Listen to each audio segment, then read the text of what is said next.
What's more effective, a well-trained person with no equipment or a well-equipped person with no training? Well, in certain cases, I'd have to say that a person with proper training can get by with minimal equipment. But ideally, you'd like to have both. Lads to Leaders. Now, Lads to Leaders is known as a program, but I like to describe it as a process.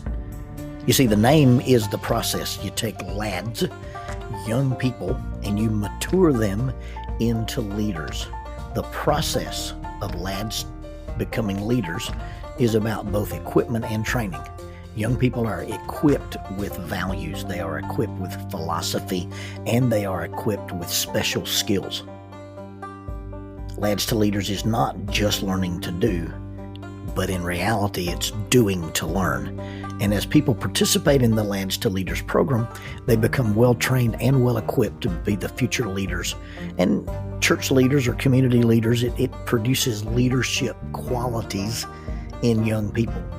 The Lads to Leaders program is the legacy of Dr. Jack Zorn, who invented the program. If you're interested in participating in Lads to Leaders, ladstoleaders.com. If you're interested in learning more about it, you can contact Rhonda Fernandez, 321-202-7600, 321-202-7600, ladstoleaders.com, producing leaders in the church, in the future, in the young people of today.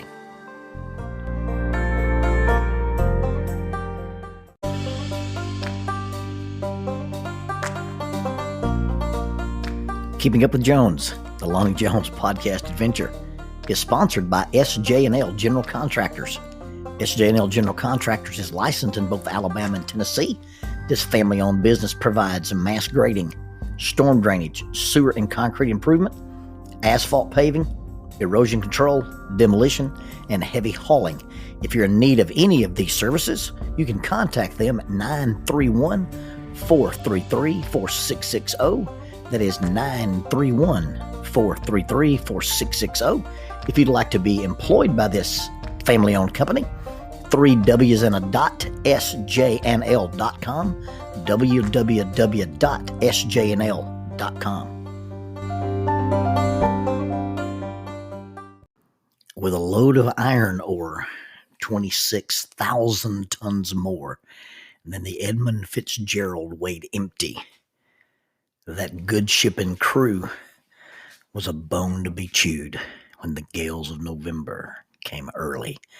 It was May the 26th, 2006. I was standing at the bottom of a ropes course tower, and the words, the Teflon smooth voice of Gordon Lightfoot was running over and over in my mind. And why I was obsessed or possessed with the wreck of the Edmund Fitzgerald, I don't know. I don't believe in precognition.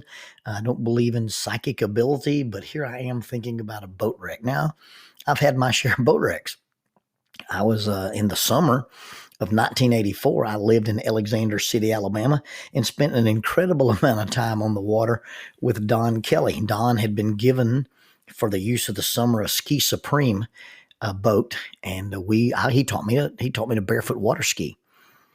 One beautiful afternoon, we were there, and Don looked at his girlfriend, Tracy, and said, "Hey, Tracy, take the boat over to the dock and fill it up with gas.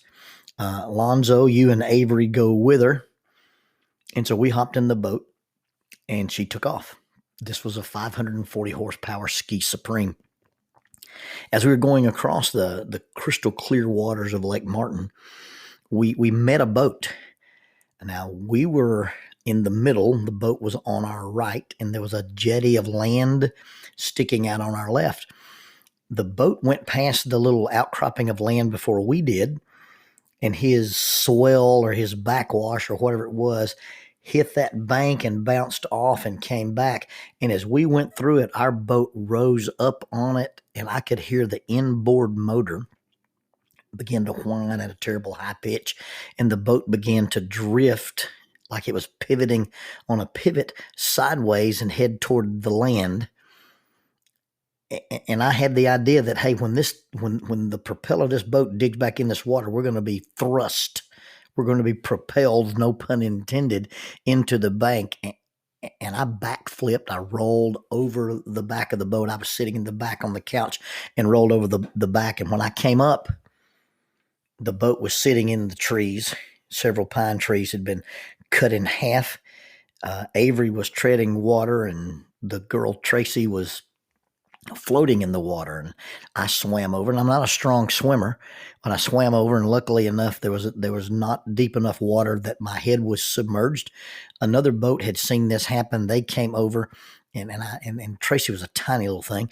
I picked her up over my head and just laid her into the boat. I grabbed Avery and drug him out, and then crawled up into the brambles and the brush, ducked under the pine tree that was sticking through the windshield of the boat, and killed the engine that was still whining.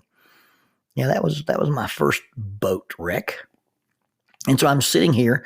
I'm working a ropes course group on May the 26th.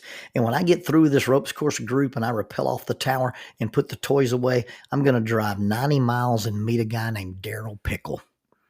Not deer hunted with Daryl Pickle, and I've done some things in youth groups with Daryl Pickle, but I've never been bow fishing.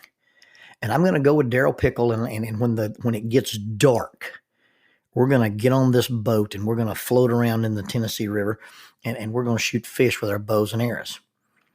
For whatever reason, I'm singing in the back of my mind all day this song about this boat that sinks and disappears, the wreck of the Edmund Fitzgerald. And although that may be random and kind of entertaining, it also had in the back of my mind a gentleman from our church. And just a couple of years before, these gentlemen had been out either in a bass tournament or maybe crappie fishing, because I think the weather had been cold. And their boat had turned over, and this older gentleman from church had tried to hold himself onto the turned over boat. And I don't know all the details of the story. I wasn't close enough friends with the family that I ever got all the details, but as best as I could surmise from the people that were involved, this old gentleman either just went to sleep or the cold water got to him, and he slipped away from that boat and was never seen again. And I couldn't get him out of my mind. And I'm here working with this ropes course group, and we fed them their sandwiches, our box lunches from either Quiznos or Subway, and we did the low course and we did the high course, and we packed everybody up, and I jumped in my vehicle and drove up to Florence to meet my friend. When I pulled up, the directions had said to meet at a restaurant, and I got to the restaurant, and the restaurant was what everybody called the restaurant, but it had been closed. Well, I was intending to eat supper there. I struggled some with low blood sugar, and if I don't eat regularly, sometimes I don't function properly. And so I pulled up in this abandoned restaurant where I'm going to meet this guy. Well, now I don't have anything. I'm supposed to stay up all night, or at least half a night, with these guys and trying to shoot fish in the river. And as disgusting as it is, I opened up the trash bag in the back of my truck, and I found some of the Subway sandwiches that had not been eaten, and I grabbed a couple of pieces of bread and wolfed them down, and that was going to have to suffice. My friend showed up with two young men in his boat, and again, I've never been bow fishing. I have been in some ski boats. I've been in some bass boats. I've been in an airboat. This was your traditional bass boat, but it had been modified. And by the word modified, I'm thinking of Wile E. Coyote with traumatic brain injury. This thing had been modified, and they'd added a plywood deck to it with a pedestal light made out of wood, and somebody had put a monster generator in the back behind the driving console. And this was our bow fishing rig.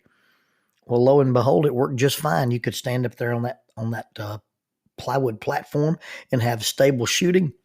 And as we drifted around near the bank and in the cattails, we were murdering some fish. I picked up quickly how to shoot fish with a bow, especially in shallow water. And so we were filling up a trash can full of fish pretty easy, one of those big gray Rubbermaids. And then at some point, I had to go home. I had to leave early. I don't remember exactly why I couldn't stay out all night, but I couldn't stay out all night. I probably could have stayed out all night. Jackie was in Indianapolis at a volleyball tournament. But so we decided to go home. And we turned the boat around, and we've been fishing in super shallow water. You'd shoot at a fish and miss it, and you could see the arrow sticking out of the water. But we've got to go back across the main river channel to get into the place where we docked and undocked the boat. And as we're putting across this lake, I'm sitting in the back like I typically do in a boat, and something stopped the boat. I don't know if we hooked a cable. I don't know if we caught a fish trap. I don't know if the mud Sasquatch from the Tennessee River, but something stopped this boat. And as the boat was going forward and suddenly stopped moving, all the water that was being displaced by our boat came in over the back of that outboard motor like a tidal wave, drenched me, and the boat started to stand up in the water. I'm not a strong swimmer. I grabbed an igloo cooler and began to try to climb the boat. I don't know if I was climbing the boat or it just felt like I was climbing because it was like a treadmill, and in just a few seconds, the boat's gone. And I'm floating here in the Tennessee River with a cooler. I paddled over and dumped the fish out of the trash can and turned it upside down and trapped an air pocket and told the two young men to stand on the handles or the rim of the trash can and hold hands and encircle it so that they could bob and float and not be in the water. I think maybe one of the young men was attempting to go into shock. You could smell fuel in the water because we submerged the generator as well. I couldn't see Pickle, and so I pushed my way over toward him because I thought he was in trouble. I couldn't see him, but he swims like a barracuda. He was bobbing back and forth, going back down to the bottom, and he had unlatched the container in the boat to free some flotation cushions and to tie a life jacket to a rope so we could mark where the boat went under. A life jacket. Now, there's a novel idea. I'm not a strong swimmer, and for whatever reason, I had not put on a life jacket. One of those things, the boat captain didn't want to insult me and go, hey, you need to wear a life jacket. I didn't want to insult the boat captain and say, hey, man, where's my life jacket? And both of us, we call it the Abilene paradox. I'll explain that sometime later.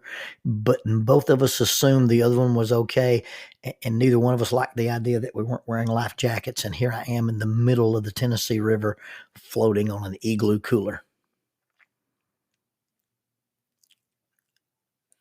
I'd sang about the Edmund Fitzgerald in my mind.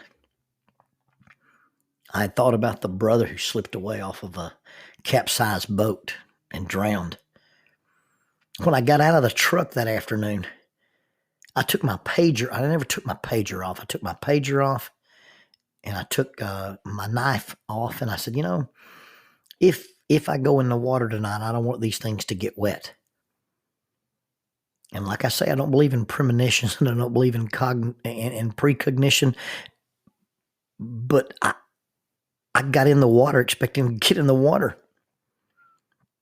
Well, after I paddled over to try to deal with Pickle, I got caught in a current. And I guess I don't understand currents in the river, but I began to float away from these guys. And I'm holding on to my little igloo cooler, and I'm wearing combat boots. I'm wearing the boots I wore to the ropes course. And because the current is stronger than it was where I was, I did not have the ability to kick my feet and go back to where I wanted to be. And I'm drifting away from these guys. Now, this is past midnight, and I can see where they are, but I'm drifting away from them. And it dawns on me, I can't get back to these guys. And then I began to seriously think about, okay, you hadn't had really anything to eat. You ate a bad lunch because you had bread, and bread metabolizes with low blood sugar like sugar. And I've stepped out on this dock, and since I didn't have supper, I just ate a piece of bread. And I said, you know what? At some point tonight, you're going to go to sleep. The meal you've eaten is not going to sustain you, and you're going to get super, super sleepy. And when you do, you're going to lose control of this little cooler you've got, and you're just going to go to sleep and slip off into the water. That's a terrible, helpless feeling. Well, then it dawned on me that if I could get my boot string and I could tie it in an endless loop and then twist it like a figure eight and put it over my shoulder. Then I could take the other boot string and tie myself to my cooler. Then I could float there if I passed out or went to sleep or my blood sugar dropped. And at some point, somebody is bound to find me or something's going to get me. Either way, either you sink to the bottom and the turtles eat you, or you bob around there like a fishing jug and the turtles eat you. But I was unwilling to just give up and slide off into the water. So I'm trying to work it out where I can manipulate my boot string and trying to hold on to my cooler. And I really don't want to lose my cooler. And in my frustration, I jammed my arm into the cooler and I made a wedge. Well, it turned out that with my arm wedged in the cooler, I could use my other arm to push and to paddle. And I pushed myself back over to the guys, and we found a life jacket, and I put it on and held myself out of the water with the life jacket and the cooler, and we're floating there in the darkness. At some point, we saw the lights of a guy checking a trot line. And we began to splash and make noise. And the guy floated over and said, "What happened?" And we said, "Our boat sank." He said, "I'll be back." And he left us and came back. Instead of being in a flat bottom aluminum boat, he came back in a pontoon boat. And he began, we let the boys get out of the water first, and then Pickle got out of the water. And I was talking. I guess I was nervous being in the water that long. And so, I'm getting into this guy's pontoon boat. It's pitch black dark out on the Tennessee River. This guy has navigation lights, but nothing else. And he said, "Man, your voice sounds familiar." And I said, "Well, are you involved in education at all?" He, "No." I said, "Do you worship anywhere?" He goes, "No." And so he wouldn't recognize my voice as a minister or someone who consults with education. I said, "You ever been involved in law enforcement?" And he yells, "You're the SWAT preacher." And this guy had attended the Huntsville Police Academy and for whatever reason did not continue as a police officer. I think because of maybe a high blood pressure issue, but he recognized my voice in the middle of the darkness in the Tennessee River, and he pulled us out of the river and he rescued us. We got back to the dock and had securely marked where the boat was so it could be salvaged later. And I shook hands with the guys and hugged everybody, and I got in my truck. When I got in my truck, I grabbed the cell phone that I'd left in the truck because I didn't want it to get wet in case I went in the water. I don't believe in premonitions or precognition. And I dialed Jackie's number. Now, it's way past midnight. It's 1 o'clock or 1:30 in the morning, maybe even closer to 2. And she's at a volleyball tournament in Indianapolis, and she answers the phone. And Miss Jones doesn't wake up well. She loves to sleep. She considers napping an activity. And I call her at 2 a.m. now on what would be Saturday, May the 27th. And she said, "Hello." And I said, "Hey, baby, I just really needed to hear your voice." "Well, okay, Jonesy, I love you." And I told her I loved her, and I hung up. In less than 10 minutes, my phone rang again. She said, "What is going on?" Now she was awake, and I told her I'd had a little boat accident, and that when I was out there floating in the river and deciding that I might not be able to get back and was going to create this thing out of my bootstrings to keep myself alive, really what I was thinking about I was going to miss most was I couldn't hear her voice. I can't tell you what a source of stability that angelic little voice has been in my life. Reaching over at every church service that I've ever spoken at, that she's been present when she leans over and says, "Do a good job." Or when she walks up after some event and hugs you, and as you're hugged, she whispers in your ear, "I'm proud of you." I, I hear her voice when she says, "Lonnie Jones," and she sticks her teeth together and only her lips move. And I know I've gotten on her last nerve and I've done something inappropriate to tease her, and I love it. I woke up from surgery in Anniston, Alabama, and they field dressed me like a deer. and I had a catheter in, and it gave the sensation that I needed to do something. And so I decided I was just going to get up and go do it. And of course, my eyes are closed, and I've got tubes in my mouth and tubes in my nose, and I'm trying to raise up, and these tiny, tiny little nurse hands are trying to hold me down. And I'm not exactly someone you can actually hold down, but these little hands are pushing at me, and it's Mr. Jones, Mr. Lonnie, and they're pushing, and I can feel the resistance, but I'm going to stand up and I'm going to go to the bathroom. And just out of the chaos is the single word, Jones, and her voice. And I immediately relaxed and laid down. The nurses laughed about it all week and would relish telling the story. I start out the day listening to Gordon Lightfoot's smooth voice. A guy in a river recognizes my voice. I've been on some podcasts before. I had my own podcast, and at some point, something I had done, and my picture got displayed along with my voice, and a guy named Mike Bushby said, "That is the melodiously soothing voice of Lonnie Jones," and it looks just like I thought he would. And I've never heard my voice described as melodious and soothing. In fact, at a speaking thing one time, a little boy, Luke, came up and asked me. It was Luke Johnson, and he said, "Mr. Lonnie, can I ask you a question?" And I said, "Yes." He said, "Are you the voice of Daffy Duck?" His dad was super embarrassed, thought I'd be sensitive about my melodiously smooth and soothing voice. But that voice, not my voice and not Gordon Lightfoot's voice, but I just wanted to hear Jackie's voice.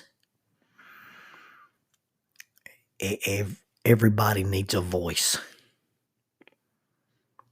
They need a voice in their life that says, "I'm proud of you. I love you. Good job. It's okay. It's not okay." A voice of praise and encouragement and accountability. Children need to hear a voice that says, "This is my son who makes A's. This is my son who makes C's. This is my daughter who plays this sport. This is my daughter who is involved in this." They need a voice that doesn't describe them in their activity, but their identity is, "This is my son. This is my daughter. This is my spouse. This is my friend." You need a voice that says, "This is my beloved son in whom I am well pleased." And everybody needs a voice like that in their life.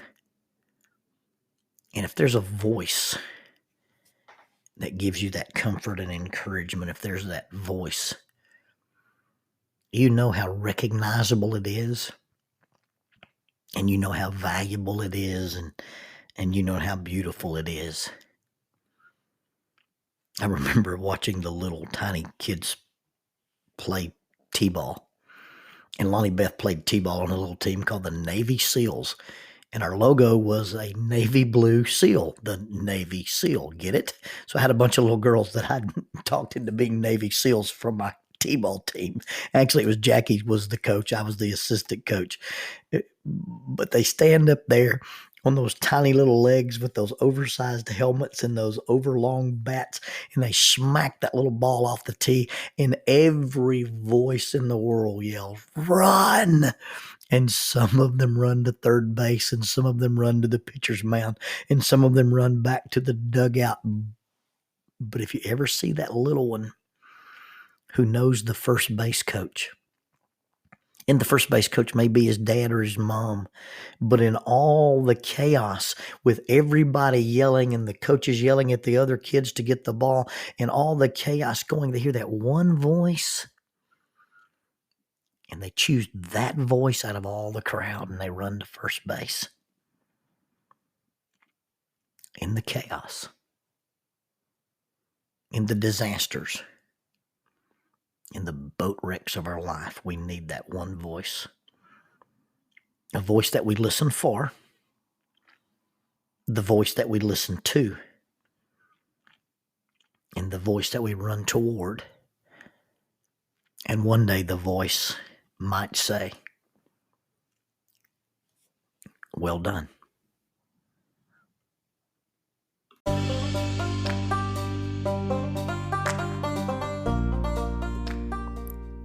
Keeping Up with Jones, the Lonnie Jones podcast adventure, is sponsored by Grappling with Life, Controlling Your Inside Space, a book about physical, spiritual, and emotional self-defense, available on Amazon.